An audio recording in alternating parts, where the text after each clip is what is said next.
Pembentukan RIS, Negara Republik Indonesia Serikat terbentuk pada tanggal 27 Desember 1949.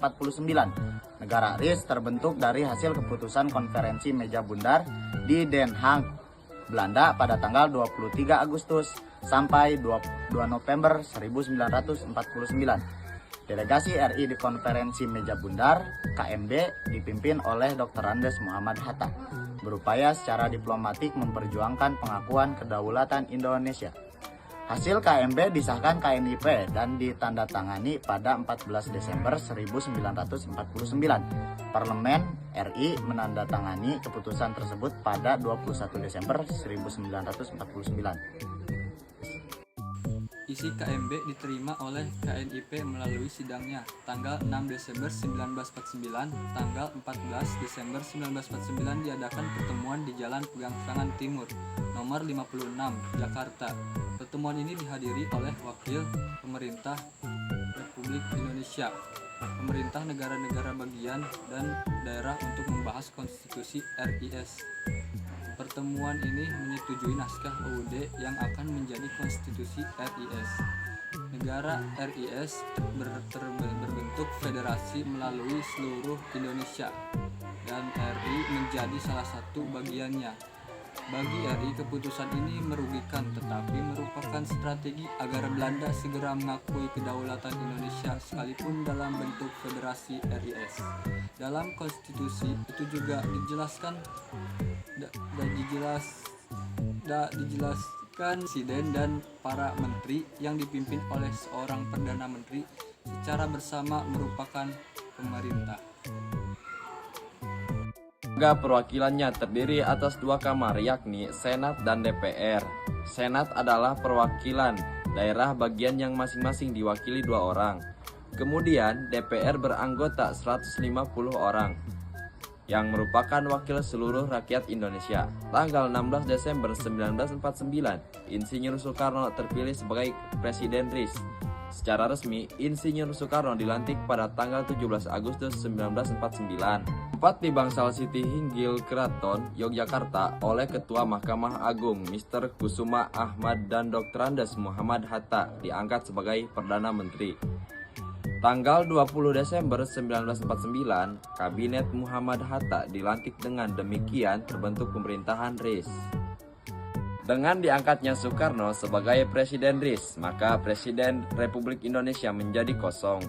Untuk itu, Ketua KNIP Mr. Asad dilantik sebagai pemangku jabatan Presiden Republik Indonesia, sekaligus dilakukan serah terima jabatan. Langkah ini untuk mempertahankan kelangsungan negara Republik Indonesia.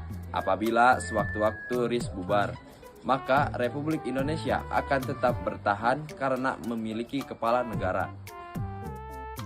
Hasil konferensi meja bundar atau KMB, Kerajaan Belanda menyerahkan kedaulatan Indonesia secara penuh dan tanpa syarat kepada RIS. Pelaksanaan kedaulatan akan dilaksanakan paling lambat 30 Desember 1949. Status RIS dan Kerajaan Belanda terikat dalam suatu Uni Indonesia Belanda yang dikepalai Ratu Belanda. Kapal-kapal perang akan ditarik dari Indonesia dan beberapa korvet jenis kapal laut akan diserahkan kepada RIS. Tentara Belanda akan ditarik dari Indonesia dan KNIP akan digabungkan ke dalam Angkatan Perang RIS. Berdasarkan perjanjian konferensi meja bundar sejak 27 Desember 1949, NKRI berubah menjadi Negara Republik Indonesia Serikat. Pemerintahan RI berkedudukan di Yogyakarta dan pemerintahan RIS berkedudukan di Jakarta. Sistem pemerintahan yang berlaku pada masa Republik Indonesia Serikat adalah sistem demokrasi parlementer. Muhammad Hatta menjadi Perdana Menteri RIS, Soekarno menjadi Perdana RIS, Mr. Asad menjadi Presiden RI, dan Mr. Sartono menjadi Ketua DPR RI. Anggota DPR dan Senat diambil dari tiap negara bagian sebanyak 2 orang wakil, dengan total 32 orang dari 16 negara bagian. Konstitusi yang berlaku pada masa Republik Indonesia Serikat adalah Konstitusi RIS atau Undang-Undang Republik Indonesia Serikat. Wilayah negara RIS. A. Negara bagian yang meliputi negara Indonesia Timur, negara Pasundan, negara Sumatera Timur, negara Madura, negara Sumatera Timur, dan Republik Indonesia. B. Satuan-satuan kenegaraan yang meliputi Jawa Tengah, Bangka, Banjar, Riau, Kalimantan Tenggara, Kalimantan Timur, Daerah Istimewa, dan Kalimantan Barat. C. Daerah Suapraja yang meliputi Kota Waringin, Sabang, dan Padang. Proses kembali ke negara kesatuan NKRI. Ketika RIS menerima pengakuan kedaulatan, ada rasa tidak puas di kalangan rakyat, terutama di negara-negara bagian luar rakyat Indonesia atau RI. Sejumlah 15 negara di bagian yang merupakan ciptaan Belanda terasa berbau kolonial sehingga dirasa belum merdeka sepenuhnya. Adapun negara bagian ciptaan Belanda yaitu negara Indonesia Timur atau NIT, negara Sumatera Timur, negara Sumatera Selatan, negara Pasundan atau Jawa Barat, negara Madura. Selain 6 negara bagian itu, Belanda masih menciptakan daerah yang berstatus daerah otonom. Daerah otonom ciptaan Belanda adalah Kalimantan Barat, Kalimantan Timur, Dayak Besar atau daerah Kalimantan Tengah, daerah Banjar, Kalimantan Selatan, Kalimantan Tenggara, Jawa Tengah, Bangka Belitung, dan Riau Kepulauan. Setelah pengakuan kedaulatan, tuntutan bergabung dengan negara RI semakin luas. Tuntutan semacam ini memang dibenarkan oleh konstitusi RI pada pasal 43 dan 44. Lalu, pada tanggal 8 Maret 1950 tentang tata cara perubahan susunan negaraan RIS, pemerintahan RIS mengeluarkan Undang-Undang Darurat Nomor 11. Maka negara-negara bagian otonom seperti Jawa Timur, Jawa Tengah, dan Madura bergabung dengan RI Yogyakarta. Karena semakin banyak negara yang bergabung dengan RI sejak tanggal 11 April 1950, negara RIS hanya tinggal 3, yaitu RI sendiri, negara Sumatera Timur, dan negara Indonesia Timur. Perdana Menteri RIS yaitu Muhammad Hatta mengadakan pertemuan dengan Sukawati dari NIT dan Mansur dari Sumatera Timur. Mereka sepakat untuk membentuk Negara Kesatuan Republik Indonesia atau yang dikenal dengan sebagai NKRI. Piagam Persetujuan 19 Mei 1950.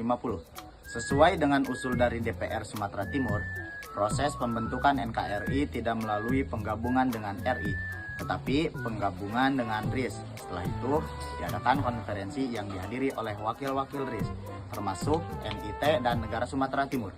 Melalui konferensi tersebut, akhirnya pada 19 Mei 1950 tercapai persetujuan yang dituangkan dalam Piagam Persetujuan.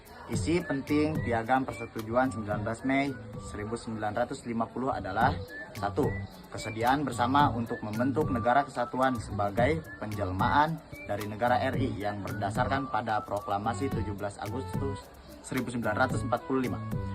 2. Penyempurnaan Konstitusi RIS dengan memasukkan bagian-bagian penting dari UUD RI tahun 1945. Untuk ini diserahkan kepada panitia bersama untuk menyusun rencana UUD Negara Kesatuan. Kronologis kembali ke NKRI. Pada 12 Agustus 1950, pihak KNIPRI menyetujui rancangan UUD itu menjadi UUD sementara. Pada 14 Agustus 1950, DPR dan Senat RIS mengesahkan rancangan UUD sementara KNIP menjadi UUD yang disebut Undang-Undang Dasar Sementara UUDS tahun 1950.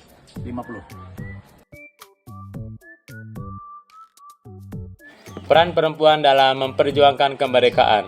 Kaum perempuan seringkali berada di garis depan sebagai informan dan penyalur kebutuhan para pejuang. Di beberapa daerah, para istri dan remaja putri mengorganisasi diri untuk memenuhi kebutuhan logistik, obat-obatan, bahkan membiayai perang. Peran seniman dan sastrawan dalam memperjuangkan kemerdekaan. Para seniman dan sastrawan di masa kemerdekaan membangkitkan semangat juang dan menggerakkan rakyat dalam melawan penjajah dengan cara membuat karya-karya yang dituangkan dalam medium tembok dan selebaran. Ada juga yang mengisi ilustrasi atau karikatur di surat kabar.